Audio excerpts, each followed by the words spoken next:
आज आमच्या लग्नाला 11 वर्ष पूर्ण झाली. पण सगळे हा दिवस खूप आनंदात सेलिब्रेट करतात आणि मला वाटतं हा दिवस एवढ्या आनंदात सेलिब्रेट नाही करायला पाहिजे.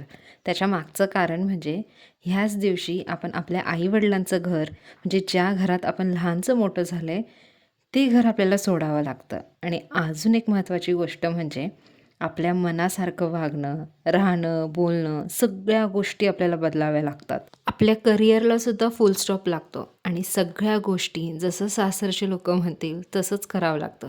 नवीन-नवीन तर किती गोष्टी अवघड असतात. एवढ्या सगळ्यांना ॲडजस्ट करायचं, नवीन घरात आपण कसं राहणार? लग्नाचा आनंद किती मोठा जरी असला ना, कोणत्या ना कोणत्या कोपऱ्यात आपल्याला दुःख होतच असतं, की आपल्याला हे सगळं सोडून आपलं नवीन आयुष्य चालू करायचं. सांगा बरं, हा दिवस आपण सेलिब्रेट करायला हवा की नॉर्मल दिवस म्हणूनच साजरा करायला हवा?